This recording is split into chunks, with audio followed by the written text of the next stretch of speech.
Perbarui ilmu Islam kamu bersama Religion di tv1news.com dan TV1 Connect.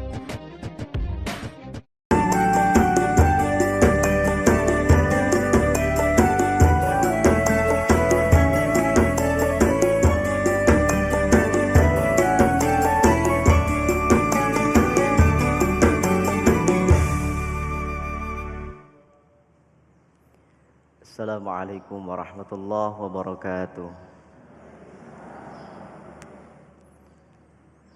A'udzu billahi minasy syaithanir rajim.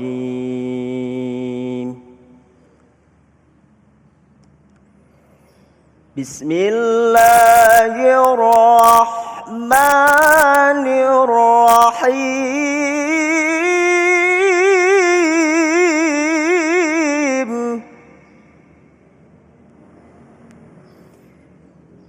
Ya ayyuhalladzina amanu kunu qawwamina lillahi syuhada'a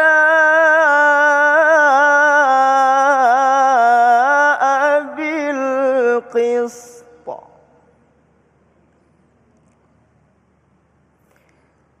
ولا يجرمنكم شنآن قوم على ألا تعدلوا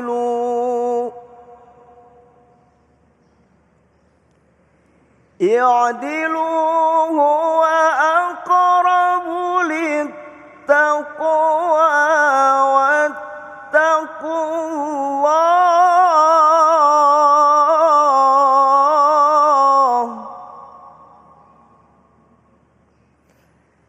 إن الله خبير بما تعملون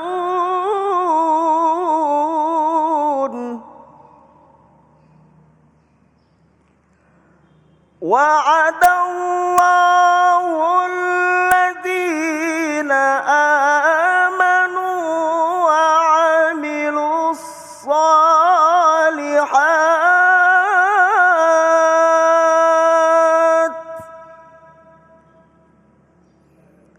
وعملوا الصالحات لهم مغفرة وأجر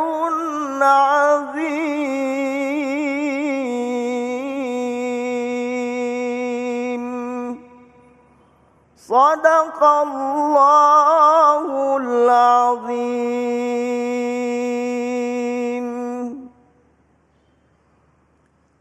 Assalamualaikum warahmatullahi wabarakatuh. Alhamdulillahirabbil alamin. Allahumma shalli ala sayyidina Muhammad wa ala ali sayyidina Muhammad. Segala puji bagi Allah yang kembali mempertemukan kita dalam majelis ilmu Damai Indosaku yang kembali disiarkan secara langsung dari Masjid Harokatul Jannah. Dalam kesempatan kali ini kita akan mengangkat tema berkaitan dengan Al-Quran, kitab yang suci, kitab yang lengkap menjelaskan segala sesuatu yang ada di dunia ini termasuk masalah keadilan dan adab. Itulah tema yang kita angkat dalam kesempatan kali ini bersama guru-guru yang kita cintai. Telah hadir bersama kita Ustadz Wido Supraha dan Ustadz Said Kutub. Seperti biasa, bagi Anda di rumah yang ingin mengajukan pertanyaan berkaitan tema kita, kami persilakan Anda mengirimkannya melalui Instagram di @damai_tv1 dengan hashtag adil dan beradab. Inilah Damai Indonesiaku yang dipersembahkan oleh Sarung Wadimor, tentu sarung kita. Bismillahirrahmanirrahim. Assalamualaikum warahmatullahi wabarakatuh. Alhamdulillahi rabbil alamin.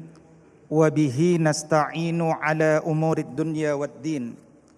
Ashhadu an la ilaha illallah wa ashhadu anna Muhammad Rasulullah. Allahumma fasalli wa sallim wa barik ala sayyidina Muhammad Sayyidil Mursalin wa ala alihi wa sahbihi ajma'in, amma ba'du. Pemirsa TV One dimanapun Anda berada, Bapak Ibu jamaah Masjid Harakatul Jannah yang mudah-mudahan dimuliakan oleh Allah Subhanahu wa taala. Adalah sebuah kenikmatan dan kebahagiaan menjadi warga negara Kesatuan Republik Indonesia dengan norma dasar berbangsa dan bernegara adalah Pancasila.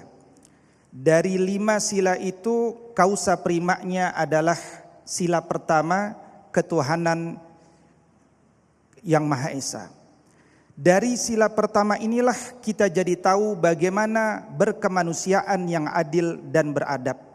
Berpersatuan Indonesia, berkerakyatan yang dipimpin oleh hikmat kebijaksanaan dalam permusyawaratan perwakilan dan melahirkan keadilan sosial bagi seluruh rakyat Indonesia. Di antara kecerdasan ulama pendiri bangsa ini adalah meninggalkan kosakata kunci dalam norma dasar kita. Ada kata adil, kata adab, tentunya Tuhan yang Maha Esa, persatuan, ra'iyah, rakyat, hikmat, musyawarah, mufakat, dan seterusnya.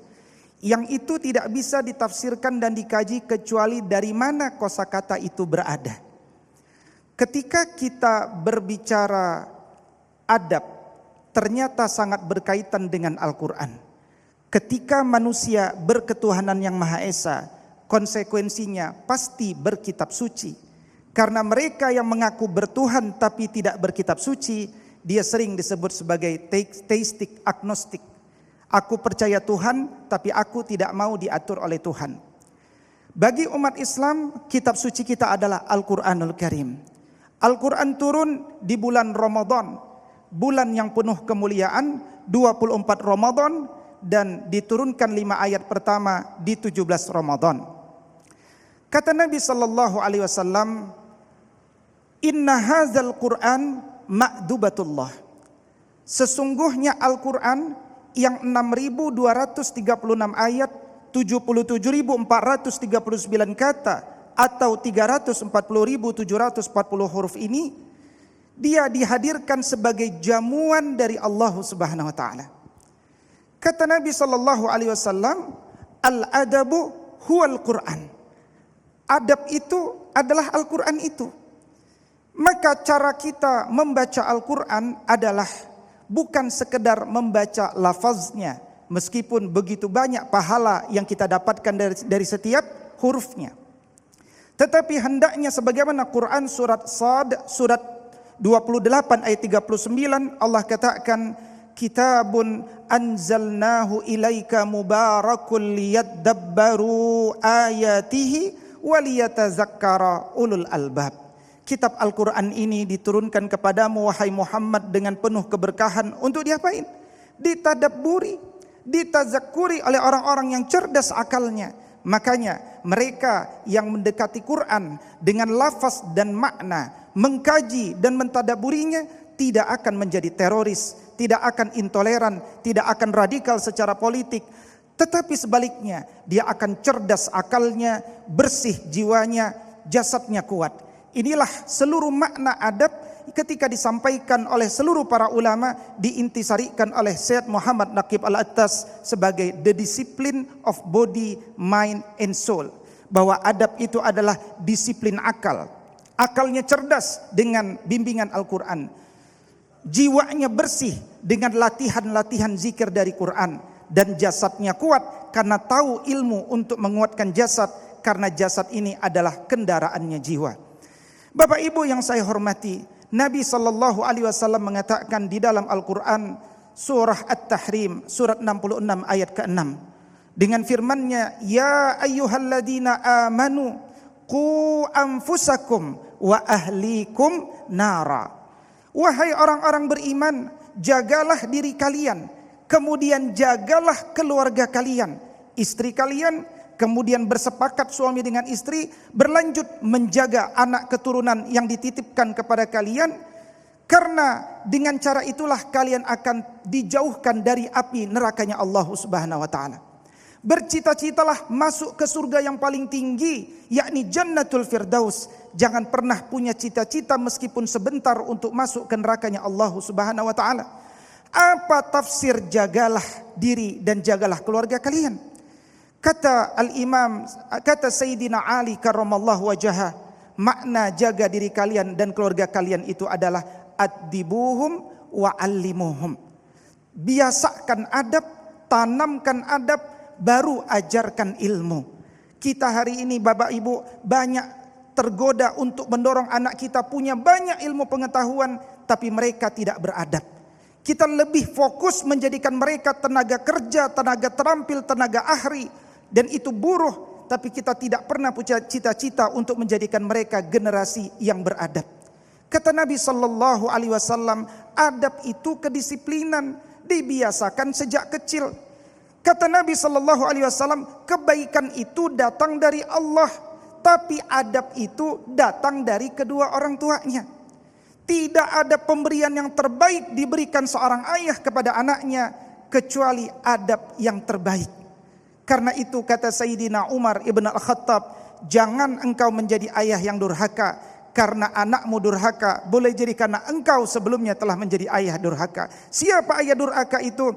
Ayah yang tidak memberikan ibu yang baik bagi anaknya, ayah yang tidak memberikan nama yang baik untuk anaknya, dan ayah yang tidak menanamkan nilai-nilai Quran, mengajarkan Al-Quran itu kepada anak-anaknya. Bapak Ibu yang saya hormati dan saya cintai karena Allah Subhanahu wa taala, di bulan Ramadan ini, terlebih hari ini telah berada di 10 hari terakhir di bulan Ramadan, kita diingatkan untuk terus-menerus mendekati Quran. Supaya apa? Al-Quran menjadi pedoman hidup kita. Kita ini Bapak Ibu, kalau tidak berpegang dengan Al-Quran, pasti kita berpegang dengan selain Al-Quran. Karena tidak ada yang netral di muka bumi ini. Semua pasti terikat dengan nilai. Umat Nabi sallallahu alaihi wasallam adalah umatnya yang mencintai Al-Quran. Dengan Al-Quran lah kita jadi tahu bagaimana belajar Islam secara bertahap. Kita perhatikan selama 23 tahun sejak 17 Ramadan, turunlah 13 tahun pertama surat-surat Makkiyah istilahnya. Karena diturunkan ketika Nabi berdomisili di kota Makkah. Kemudian 10 tahun kedua diturunkanlah surat-surat Madaniyah. Karena pada saat itu Nabi berdomisili di kota Madinah. Adakah beda antara surat Makkiyah dengan Madaniyah? Beda, karena surat Makkiyah berbicara tentang iman. Karena itu Islam mengatakan engkau belajar makrifat terlebih dahulu, pelajari iman terlebih dahulu. Abdullah ibn Mas'ud radhiyallahu taala anhu dulu mengatakan, kami dulu sahabat-sahabat muda ketika belajar Al-Quran, kami tidak diajarkan Al-Quran sebelum ditanamkan iman yang mendalam itu. Makanya orang-orang dulu ketika belajar iman, mereka akhirnya punya keberanian, tidak pernah takut gagal dalam berusaha, tidak pernah takut kalah dalam berkompetisi, tidak pernah takut tua, tidak pernah takut mati, tidak pernah takut hantu. Dan mereka tidak pernah putus asa karena punya motivasi, bahkan bisa motivasi orang lain. Dan mereka punya ketenangan jiwa. Bapak Ibu semuanya, kalau kita kenal Tuhan, pasti kita ingin mengekspresikan cinta kita kepada Tuhan, namanya ibadah. Kenapa kita masih saja temukan di negeri ini ada orang yang tidak berpuasa? Karena mereka tidak mengenal Tuhan. Ketika ibadah dinikmati, lahirnya akhlak mulia. Ini tahapan yang benar antara mulai dari akidah, ibadah, akhlak. Iman, Islam, ihsan. Karena itu Nabi SAW membuat pelajaran bagi kita. Wahai bapak dengan ibu semuanya, akmalul mu'minina imanan ahsanuhum khuluqa wa khiyarukum linisaihim. Bahwa iman yang paling sempurna itu ditandai dengan akhlak yang semakin terpuji. Bagi bapak-bapak, apa akhlak yang terpuji? Kata Nabi, di antara akhlak terpuji para suami, paling bagus akhlaknya kepada istrinya. Kita lihat bagaimana akhlak Nabi, kana khuluqul Quran. Mudah-mudahan bapak dengan ibu bersama Ramadan kali ini, dia mudah-mudahan menjadi Ramadan terbaik. Kita semakin cinta Quran, semakin kuat iman kita, semakin bagus ibadah kita, semakin soleh akhlak terpuji kita. Dan itulah bagian daripada adab kita. Demikian, wallahu a'lam bishawab. Terima kasih Ustadz. Pemirsa yang dirahmati Allah, sebuah nasihat yang sangat jelas sekali. Siapapun seorang hamba yang beriman dan sempurna ketauhidannya, maka tentu akan muncul dari dalam dirinya, yaitu berupa keadilan. Bagaimanakah kita mampu untuk memunculkan keadilan dengan akhlak Al-Quran? Insya Allah Ustadz Said Kutub akan menjelaskan selepas pesan-pesan berikut ini. Tetaplah bersama kami Damai Indonesiaku yang dipersembahkan oleh Sarung Wadimor, tentu sarung kita.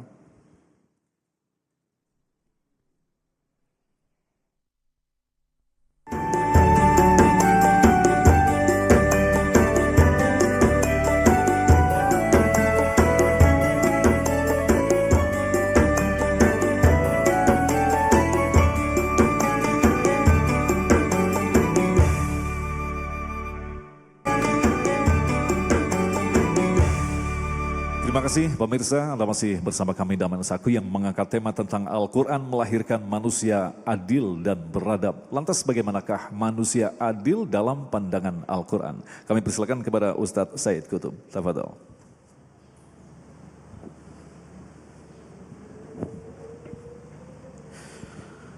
Bismillahirrahmanirrahim. Assalamualaikum warahmatullahi wabarakatuh.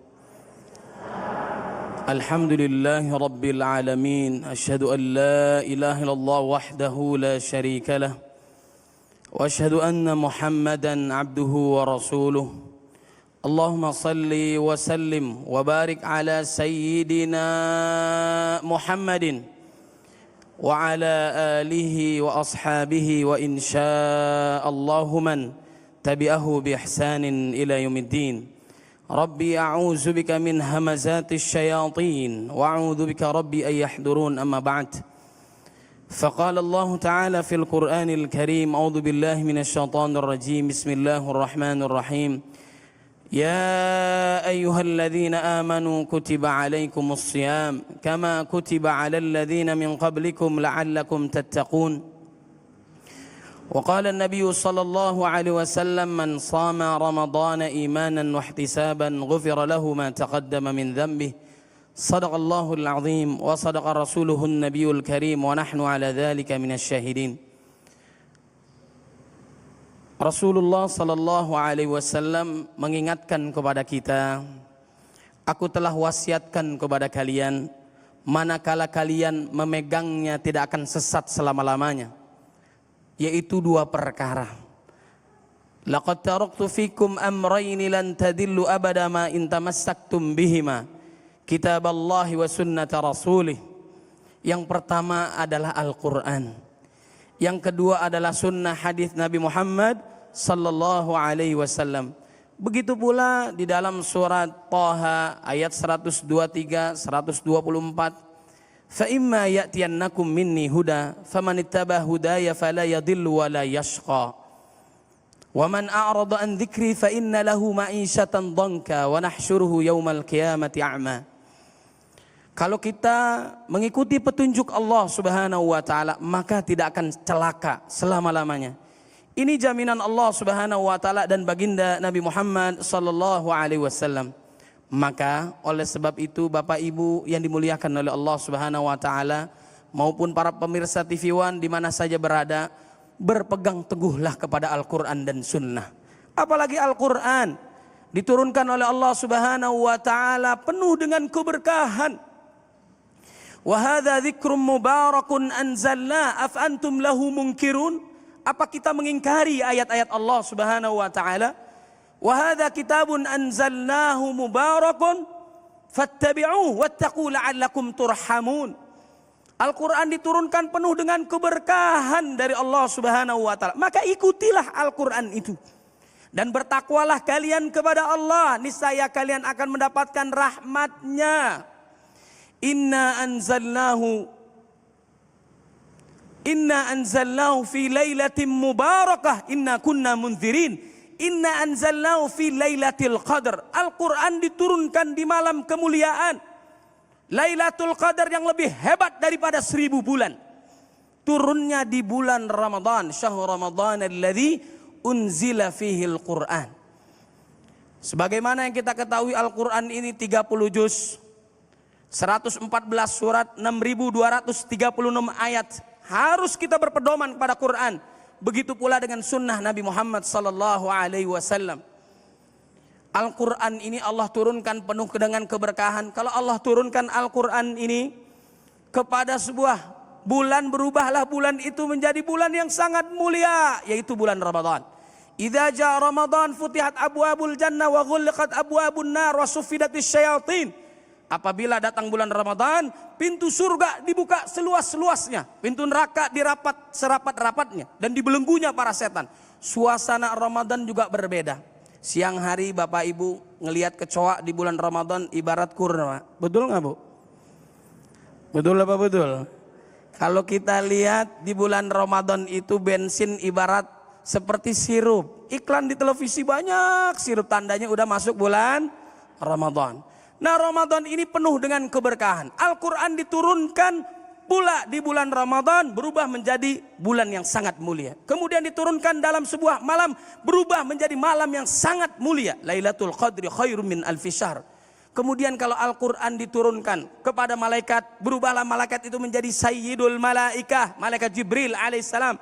Kalau diturunkan kepada Nabi Muhammad sallallahu alaihi wasallam menjadi Sayyidul Anbiya, Imamul Mursalin, Khataman Nabiyyin, dan memiliki akhlak yang sangat agung. Sahabat bertanya kepada istri Nabi, wahai istri Nabi, bagaimana akhlak Nabi? Sebagaimana Ustadz kita tadi menyampaikan, kana khuluqul Quran, akhlak Nabi adalah Al-Quran. Sungguh luar biasa. 2/3 dunia dikuasai oleh Islam karena akhlak Nabi yang istimewa. Di antaranya adalah apa? Sering Nabi menyuapi orang yang sudah tua, matanya buta, tapi dihina, dibuli karena akhlaknya mulia. Nabi sabar. Kalau kita apa yang terjadi? Yang kita suapi, buta, ngina kita. Apa yang kita lakukan? Ambil kopi sianida, bismillahirrahmanirrahim. Mudah-mudahan tenang di sisinya. Betul apa betul Bapak Ibu?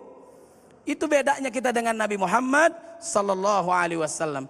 Kemudian Al-Quran ini, manakala diturunkan ke sebuah umat, berubahlah umat itu menjadi umat yang terbaik. Kuntum khaira ummah ukhrijat linnas ta'muruna bil ma'ruf wa tanhauna 'anil munkar. Kemudian kalau Al-Quran ini diturunkan kepada sebuah keluarga, kepada diri kita, berubahlah kita menjadi keluarganya Allah di muka bumi. Inna lillahi min ahlina minan nas, manhum ya Rasulullah. Sungguhnya Allah subhanahu wa ta'ala punya keluarga di muka bumi. Siapa mereka ya Rasul? Mereka adalah ahlul Quran, para penghafal, pembaca. Kemudian mengamalkan, mendakwahkan Al-Quran, mentadaburi, menghayati, mengkaji Al-Quran. Dialah keluarganya Allah di muka bumi. Sampai nanti bangganya orang tua mendapatkan mahkota kemuliaan beserta pakaian yang lebih hebat daripada bumi dan seisinya. Lantaran anaknya menjadi ahlul Quran. Mudah-mudahan yang hadir menjadi ahlul Quran. Kemudian kaitannya dengan keadilan. Yang dipanggil adalah orang beriman. Ayat puasa 183 surat Al-Baqarah. Ya ayyuhalladzina amanu kutiba alaikumussyam kama kutiba alal ladzina min qablikum la'allakum tattaqun. Tidak lain dan tidak bukan, kita puasa di bulan Ramadan diwajibkan oleh Allah agar menjadi hamba Allah yang bertakwa, yang jauh merapat, yang dekat, lebih dekat lagi kepada Allah subhanahu wa ta'ala. Terjaga matanya, telinganya, lisannya, langkahnya, baru puasanya istimewa. Mudah-mudahan puasa kita diterima oleh Allah subhanahu wa ta'ala. Bapak Ibu yang dimuliakan oleh Allah subhanahu wa ta'ala, kaitannya dengan keadilan. Lebih dari 56 ayat menjelaskan tentang keadilan yang ada di dalam Al-Quran. Sebagaimana qari kita membaca surat Al-Maidah ayat 8. Ya ayyuhalladzina amanu kunu qawwamina lillahi syuhada'a bil qist wa la yajrimannakum syana'anu qaumin ala alla ta'dilu i'dilu huwa aqrabu littaqwa wattaqullaha innallaha khabirum bima ta'malun. Yang dipanggil adalah orang beriman. Hai orang-orang beriman, jadilah kalian penegak keadilan. Penegak keadilan siapapun kita diperintahkan oleh Allah. Allah kalau memanggil orang beriman, satu itu perintah, dua larangan. Contoh larangannya, ya ayyuhalladzina amanu innamal khamru wal maisir. Dilarang oleh Allah kita minuman keras. Betul enggak? Kemudian oleh Allah subhanahu wa ta'ala dilarang untuk makan riba. Ya ayyuhalladzina amanu la ta'kulur riba. Kemudian juga bergosip, ngomongin orang enggak boleh.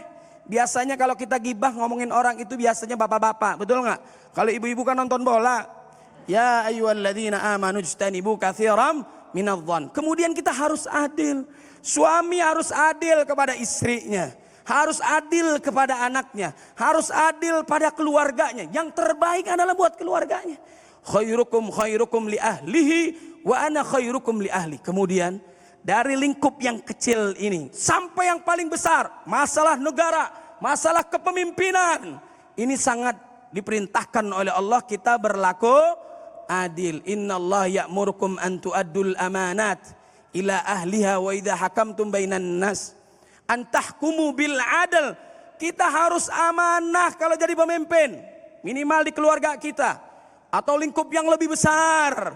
Kemudian kita harus adil.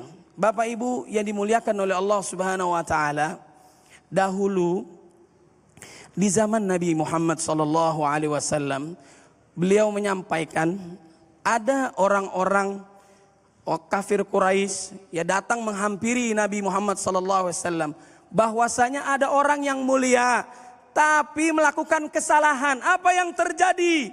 Dia melakukan kesalahan tidak dihukum. Kemudian diminta negosiasi melalui Usamah bin Zaid.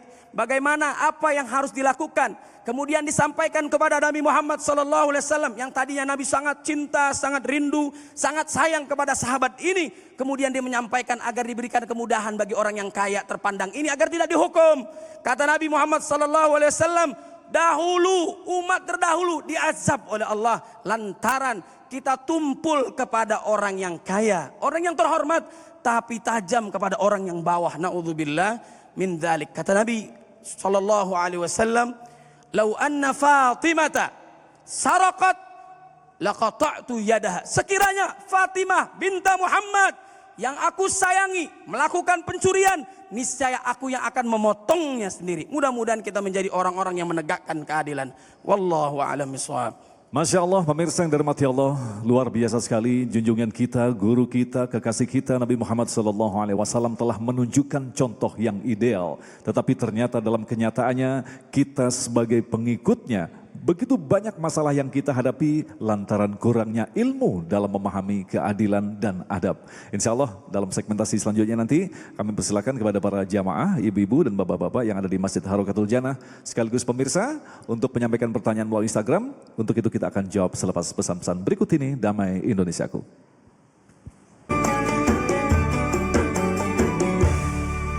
Terima kasih pemirsa, Anda masih bersama kami Damai Indonesiaku dan Alhamdulillah kita sampai di segmentasi yang ketiga. Mudah-mudahan waktu yang sangat singkat ini akan diberikan ilmu begitu banyak dari guru-guru kita dengan jawaban-jawaban yang tegas, lugas, dan tentu saja ini akan menambah pemahaman kita tentang bagaimanakah kita mampu melahirkan keadilan dan adab dalam diri kita. Pertanyaan pertama kami persilakan kepada Ibu Haji Titin, silakan. Dijawab oleh Ustadz Widow Subraha. Assalamualaikum warahmatullahi wabarakatuh. Saya mau nanya, dengan cara apa dan bagaimana untuk mempersatukan bangsa dan tergabung dalam kitab suci Al-Quran. Assalamualaikum warahmatullahi wabarakatuh. Waalaikumsalam warahmatullahi wabarakatuh. Baik, silakan Ustadz, bagaimanakah kita mampu menyatukan Indonesia, masyarakat Indonesia dengan Al-Quran, Ustadz? Bismillahirrahmanirrahim. Tidak ada persatuan tanpa adanya ukhuwah. Tidak ada ukhuwah tanpa adanya cinta. Ketika kita mampu mencintai sesama muslim semata-mata karena dia mencintai Allah, semata-mata karena dia ahlul qiblah, semata-mata karena dia mencintai Rasulullah sallallahu alaihi wasallam, semata-mata karena dia mencintai Al-Quran, semata-mata karena dia mencintai ahli ilmu, maka meskipun berbeda partai, berbeda ormas, berbeda pulau, berbeda suku, tidak ada sesuatu yang bisa menghalangi cinta kita untuk mencintai orang-orang yang beriman kepada Allah Subhanahu wa taala. Maka mari kita mengambil keteladanan dari as-sabiqunal awwalun, yaitu orang-orang Ansor di kota Madinah dan orang-orang Muhajirin dari kota Makkah. Betapapun di internal Madinah begitu banyak perpecahannya, tetapi karena cahaya Al-Quran, karena cinta, karena ithar, mereka akhirnya mampu menghadirkan persatuan di antara kaum muslimin, wabil khusus. Demikian, Assalamualaikum warahmatullahi wabarakatuh. Ustadz, kalau kita kembangkan pertanyaan tadi, diawali dengan cinta. Lantas bagaimanakah kita mampu membangun cinta di antara perbedaan yang sangat luar biasa ini? Masalah toleransi pun sesuatu yang sangat rumit sepertinya, Ustadz. Bismillahirrahmanirrahim. Dalam tahapan ukhuwah dalam menghadirkan cinta, maka bagi kaum muslimin selesaikanlah persoalan di internal kaum muslimin terlebih dahulu. Itulah yang disebut sebagai ukhuwah imaniyah. Ketika kaum muslimin telah berhasil selesai dalam persoalan cinta di antara kita, baru kita bisa bicara ukhuwah watoniyah, persaudaraan sebangsa. Kalau perbedaan yang ada ini tidak lagi menjadi masalah dalam konteks sebangsa, maka baru kita bisa bicara ukhuwah insaniyah atau ukhuwah basariyah dalam konteks sedunia. Bagaimana menghadirkan cinta itu? Tentunya bagaimana Allah Subhanahu wa taala membimbing kepada kita agar dapat mencintai orang yang layak dicintai. Karena itu misalkan suatu ketika ulama mengatakan, jadilah engkau ahli ilmu, atau jadilah kalian penuntut ilmu, atau jadilah kalian penyimak ilmu, atau jadilah kalian pecinta ahli ilmu. Jangan jadi yang lain, karena ketika kalian jadi yang lain, kalian jadi orang jahil. Kejahilan, kebodohan itulah yang mendorong hawa nafsu mengalahkan ilmu, sehingga cinta berubah menjadi benci. Wallahu a'lam. Masya Allah. Baik, selanjutnya kami persilakan kepada Bapak Asep Bahrudin yang akan dijawab oleh Ustadz Said Kutub. Tafadhol. Assalamualaikum warahmatullahi wabarakatuh. Izin bertanya Ustadz, sebagai umat orang yang beragama, kita tentu dituntut untuk berlaku adil dalam keadaan apapun dan dalam kepada siapapun. Yang menjadi pertanyaannya adalah, bagaimana menyikapi konsep adil di dalam rumah tangga, di dalam bermasyarakat, dan yang lebih luasnya lagi di dalam berbangsa dan bernegara saat ini. Apakah sudah sesuai dengan perspektif Al-Quran atau tidak? Terima kasih. Masya Allah. Assalamualaikum warahmatullahi wabarakatuh. Silakan Ustadz Said. Bismillahirrahmanirrahim. Baik, terima kasih. Alhamdulillah.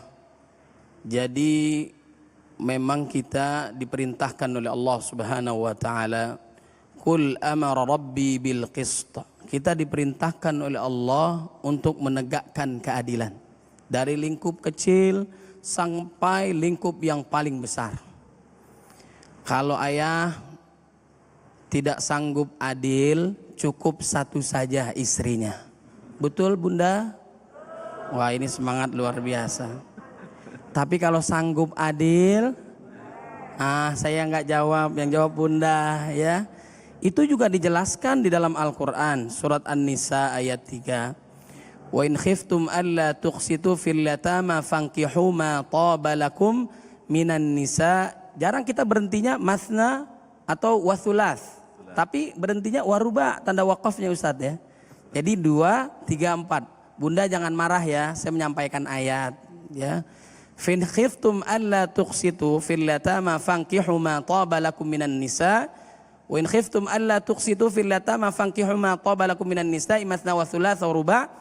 Fa in khiftum alla ta'dilu fawahidatan aw ma malakat aymanukum dzalika adna alla ta'ulu. Tapi kalau enggak sanggup adil, satu saja cukup. Satu saja cukup. Yang penting setia. Mudah-mudahan Bunda setia semua. Ayah juga bertanggung jawab. Kemudian juga masalah hal yang kecil. Kita harus kepada anak-anak kita tuh jangan dibeda-bedakan. Ada pelajaran kata ulama, Yakub alaihissalam bagaimana ia mencintai yang luar biasa kepada Nabi Yusuf, Bunyamin dan sebagainya. Ada sifat yang dibedakan, mungkin terasa beda dengan saudara-saudaranya yang lain. Walaupun alhamdulillah di ujungnya mereka mendapatkan hidayah Allah Subhanahu wa taala. Jadi ayah bunda jangan bedakan anak-anak kita. Kita sayang satu, sayang semua. Dengan semaksimal apa yang bisa kita lakukan ke orang tua, ke mertua, ke anak, mantu, cucu, cici, semua kita perlakukan sebisa semaksimal kita, yang jelas sesuai dengan Quran dan Sunnah Nabi Muhammad SAW. Dan kalau konteks yang lebih luas, masih banyak kita temukan yang mungkin kesannya kurang adil. Kita lihatlah di warganet, netizen, banyak orang yang melakukan penyimpangan, kezaliman, didoain. Kata dia mengutipnya begini, saya ini preman, berani dengan preman, tapi saya paling takut kalau menzolimin orang itu diam lalu komat kamit alias berdoa. Kata baginda Nabi Muhammad SAW, 3 doa yang pasti dikabulkan oleh Allah. Al-imamul adil, pemimpin yang adil, dijaga oleh Allah Subhanahu wa taala nanti di naungannya. Kemudian orang yang puasa, ayah bunda puasa sekarang, doa mustajab. Yang ketiga adalah dakwatul mazlum, orang yang dizolimi doanya dikabulkan oleh Allah Subhanahu wa taala. Ini yang ditakutkan oleh preman. Oleh sebab itu kita semua dalam lingkup apapun yang kecil sampai yang besar harus berlaku adil sesuai dengan Quran Sunnah Nabi Muhammad sallallahu alaihi wasallam, dan kita berdoa kepada Allah agar Allah menjaga kita, memberikan kemampuan untuk melakukan keadilan. Dan ke akhlak mulia, insya Allah. Baik, terima kasih. Selanjutnya kembali ke Ustadz Widodo Subraha. Ini pertanyaan dari media sosial. Perbedaan dalam memahami pesan Allah atau firman Allah akan melahirkan permusuhan di antara saudara-saudara seiman, dan kondisi seperti ini sering kita hadapi. Guru saya ini, saya tidak mau ikut guru kamu dan sebagainya. Ustadz, bagaimanakah solusinya? Bismillahirrahmanirrahim. Pertanyaan ini terkait dengan metodologi studi Islam. Tadi disebutkan bahwa warisan datang dari Nabi itu adalah Al-Quran dan As-Sunnah. Tetapi bagaimana kita kembali kepada Al-Quran dan As-Sunnah? Kata Nabi SAW, Al-ulama'u warasatul anbiya. Wal anbiya'u lam yuwarrisu dinaran wala dirham walakin yuwarrisul ilm. Faman akhadha bihi faqad akhadha bihazzin wafir. Ulama itu pewaris Nabi. Nabi wafat enggak ninggalin dinar, dirham, harta yang banyak. Yang ditinggalkan yang penting untuk keselamatan dunia dan akhirat kita, yaitu ilmu. Bagaimana cara ngambil ilmunya?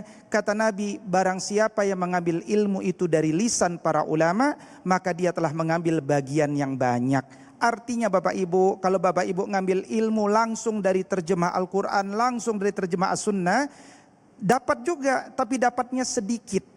Karena itulah kata Nabi, khairun nasi qarni summal ladina yalunahum summal ladina yalunahum.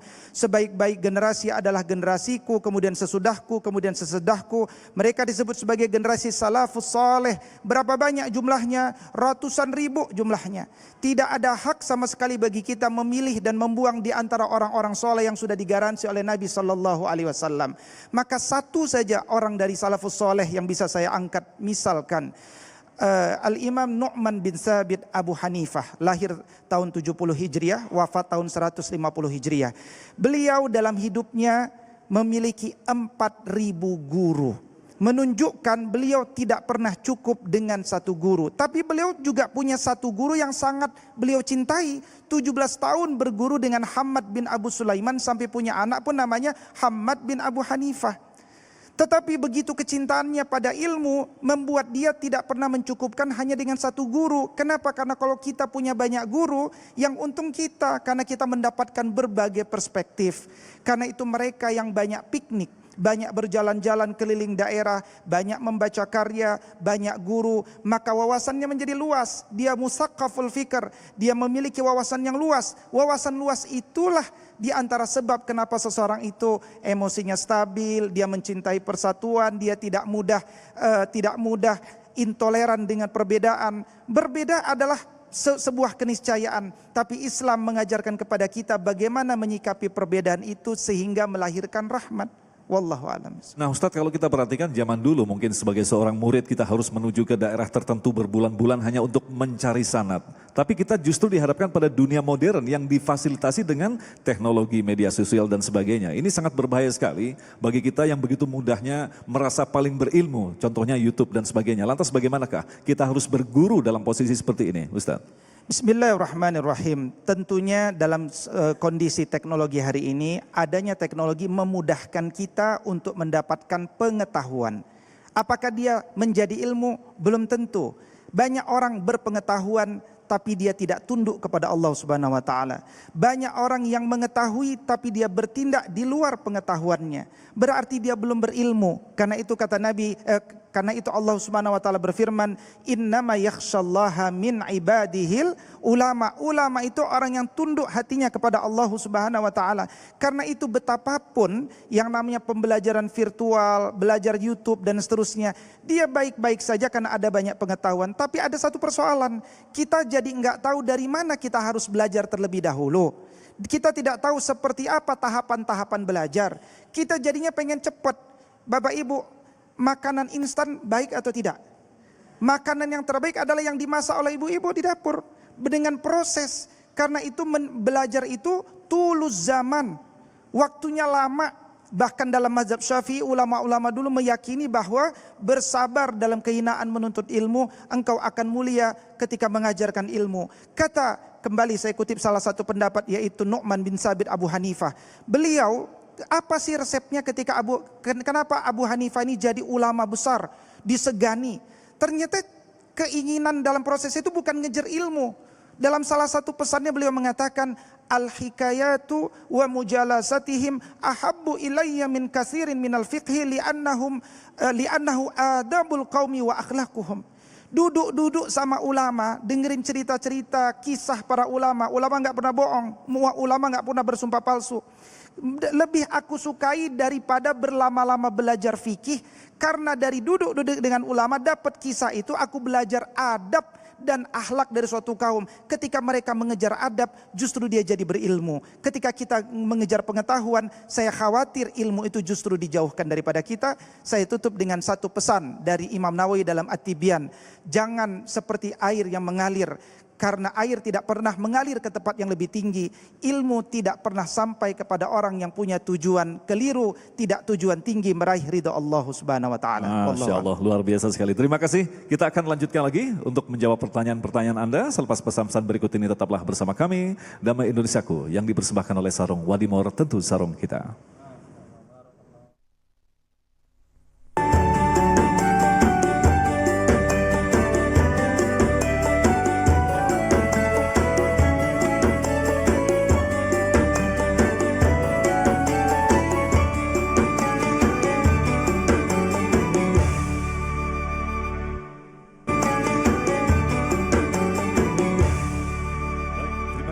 Pemirsa, Anda masih bersama kami Damen Saku yang mengangkat tema sangat menarik sekali, Al-Quran, Keadilan dan Adab. Berikut pertanyaan kepada Ustadz Said Kutip. Kita tahu bahwa kebenaran bersifat mutlak, yaitu kebenaran adalah milik Allah. Pertanyaannya, sedangkan kita manusia yang diberikan akal dihadapkan pada rangkaian ijtihad dalam menetapkan kebenaran.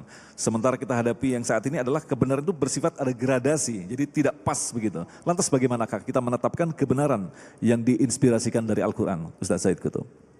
Baik, terima kasih. Jadi tidak ada yang keliru sama sekali. Semuanya benar Al-Quran. Datangnya dari Allah Subhanahu wa taala.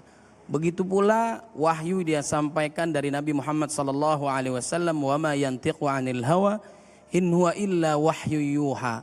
Yang salahnya bukan Quran hadisnya, apalagi hadis sahihnya, tapi kita pemahaman yang salah. Ayah bunda mungkin mau menamakan anak-anaknya itu dari Al-Quran. Bagus nggak Bu? Bagus. Dia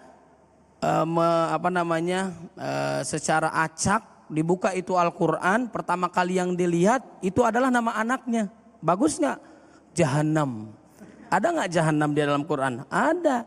Khinzir juga ada, khinzir, bukan babi ngepet ya.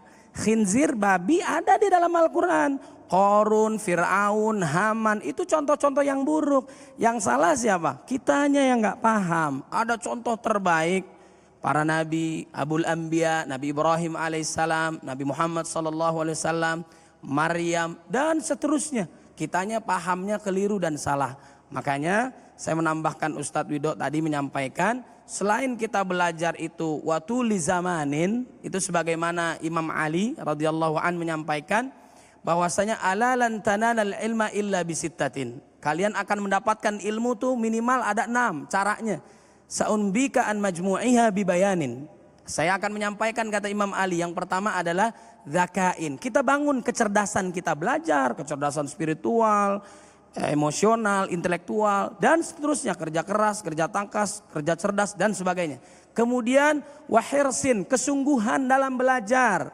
Yang ketiga adalah wastibarin, sabar. Yang keempat wabulghatin, adanya modal, butuh pengorbanan dalam belajar Quran hadis. Yang kelima, ini yang terakhir tadi watuli zamanin. Yang kelima adalah apa? Wa irsyadi ustadzin. Ada pembimbingnya bunda, ayah, jangan belajar sendiri. Al-Quran ada sanadnya, hadis ada sanadnya, ada guru-guru kita yang mengajarkan.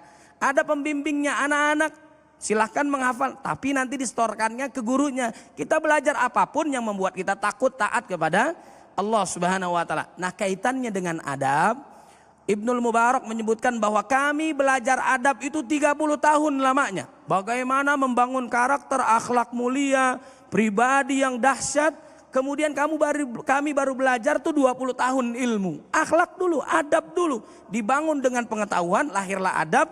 Akhlak dibangun dengan totalitas ibadah kepada Allah Subhanahu wa taala. Maka akhlaknya mulia. Seperti Nabi Muhammad sallallahu alaihi wasallam. Nabi itu umatnya di Bani Thaqif, Bukit Taif, bukan disambut, disambit.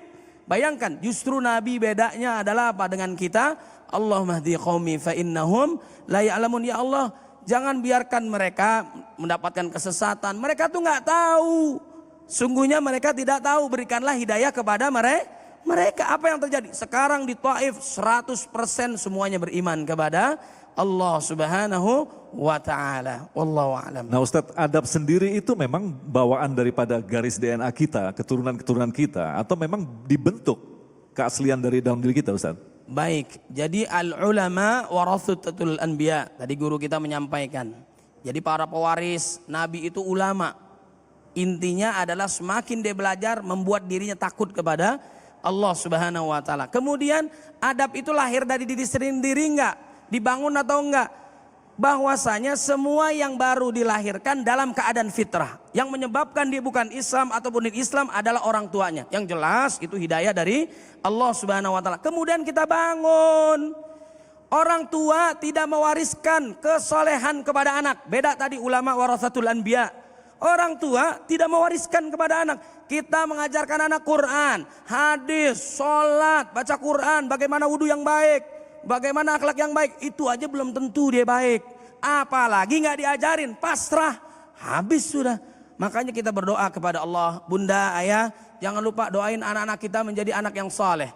Rabbana hablana minas salihin. Kita ada kesungguhan. Suami tanggung jawab kepada istri, tanggung jawab kepada anak, dunia akhirat harus dijaga. Kita bentuk sekuat tenaga dengan Quran. Bagaimana Nabi mendidik sahabatnya, anaknya dan seterusnya. Mudah-mudahan kita menjadi ahlul Quran, menjadi generasi yang saleh, yang menegakkan keadilan dan kesejahteraan. Amin ya Allah ya Rabbal Alamin. Baik, kembali ke Ustadz Wido. Sebenarnya apa akar daripada intoleransi sementara negara kita telah membuat kesepakatan berupa Pancasila yang merupakan panduan dalam hidup bersama, Ustadz? Bismillahirrahmanirrahim. Intoleransi bermakna tidak toleran dengan perbedaan. Kami di Majelis Ulama Indonesia Pusat telah memiliki satu kaidah berfikir bahwa ada perbedaan yang berada di wilayah perbedaan. Namanya fi majalil ikhtilaf. Kalau memang perbedaan itu ada pada wilayah perbedaan, misalkan ayat Allah Subhanahu wa taala yang berbunyi aula mastumun nisa, menyentuh perempuan. Ini nyentuh perempuan maknanya jima, atau menyentuh perempuan nyentuh beneran, atau yang ketiga menyentuh perempuan dengan nafsu. Maka ini masuk dalam kategori fi majalil ikhtilaf. Kenapa? Karena ulama salafus soleh memiliki minimal 3 pendapat di sana. Kita sekarang ada di tahun 1442. Maka kita jauh. Sementara pendapat yang paling dekat dengan kebenaran adalah pendapatnya para ulama salafus soleh. Tapi pendapat mereka ada 3. Kita lebih cenderung pada mana? Kita lebih cenderung pada apa yang membuat jiwa kita tenang. Misalkan di Indonesia ini mazhab terbesar adalah mazhab Syafi'i, maka kita belajar dengan disiplin Syafi'i, maka kita akan menemukan metodologi studi Islam yang disiplin, dan itu bagian daripada adab itu sendiri. Nah, kenapa kemudian ada orang yang tidak toleran dengan perbedaan itu? Karena cara belajar mereka tadi tidak memiliki pembimbing, tidak memiliki guru, akhirnya dirinya menjadi guru. Akhirnya ulama disalah-salahin. Karena apa? Karena dia merasa dirinya sudah jadi ulama. Ini kemungkinan pertama. Kemungkinan yang kedua adalah karena dikondisikan supaya kemudian terjadi intoleransi itu. Dengan apa? Dengan berbagai bentuk rekayasa bagi orang-orang yang tidak ingin umat ini damai. Yang tidak ingin umat ini kemudian berada dalam saling kasih. Berarti ada kerugian bagi mereka kalau kita dalam kondisi damai. Apa kerugian mereka? Misalkan mereka jadi nggak bisa jualan senjata, mereka jadi nggak bisa mengucurkan dana, mereka nggak bisa training dan seterusnya. Mungkin saja itu menjadi sebab. Karena itu kemudian bagi diri kita berpegang teguhlah dengan ilmu. Jadilah penuntut ilmu, senang mendengarkan ilmu, senang duduk dekat dengan para ulama, muliakan ulama, karena kata Imam Nawawi daging ulama itu beracun. Muliakan ulama. Kalau kita tidak setuju dengan ulama, minimal kalau kita belum bisa menerima apa yang disampaikan ulama, minimal jangan tolak itu dulu, tetapi kemudian pelajari terus menerus. Mudah-mudahan Allah berikan pencerahan pada jiwa kita. Wallahu alam. Kaitan dengan memilih guru Ustadz, justru dari guru-guru itu sendiri yang mengajarkan kepada murid-muridnya tentang intoleransi. Bagaimanakah mendekati secara singkat? Baik, bismillahirrahmanirrahim. Tentunya dalam hal ini akhirnya kita membutuhkan guru yang otoritatif. Guru yang memiliki akhlak seperti akhlak salafus soleh. Makanya kata kuncinya tadi ada di salafus soleh. Salafus soleh ini yang menjadi pandangan hidup kita yang menjadi referensi kita hari ini dalam melihat satu kebenaran. Ya, jangan sampai kita lama-lama belajar Islam, satu malah menjadi bermusuh-musuhan, yang kedua malah menjadi semakin ragu. Orang makin lama belajar Islam malah menjadi makin ragu, meragukan kebenaran dan membenarkan keraguan. Padahal kebenaran itu sudah ada kalimatnya al-haqqu mir rabbika. Kebenaran itu dari Allah, bukan al-haqqu inda rabbika, bukan kebenaran di sisi Allah. Kalau kebenaran tidak bisa diraih, maka enggak perlu pengajian, enggak perlu perkuliahan, enggak perlu sekolah. Orang semuanya ragu. Justru dengan adanya Al-Quran diturunkan, permohonan kita 17 kali sehari, ihdinas siratal mustaqim, berikan kami hidayah ya Allah, petunjukmu supaya berada di jalan yang lurus. Langsung dijawab Allah Subhanahu wa taala, zalikal kitabu la raiba fih. Kitab Al-Quran ini dekati dia jangan dengan keraguan, tapi dengan keyakinan, karena dia hadir sebagai hudal lil muttaqin. Ketika manusia itu sudah mendapatkan petunjuk dari Allah Subhanahu wa taala, apakah petunjuk itu bisa dicabut lagi Bapak Ibu? Apakah petunjuk itu bisa dicabut lagi Bapak Ibu? Kalau Allah berkehendak, hidayah itu bisa dicabut lagi. Karena itu nikmatilah Quran surat ketiga ayat ke-8, dan ini sering dibaca oleh Abu Bakar As-Siddiq radhiyallahu taala anhu ketika menjadi imam maghrib di rakaat ketiga meskipun bacaannya sir. Apa itu?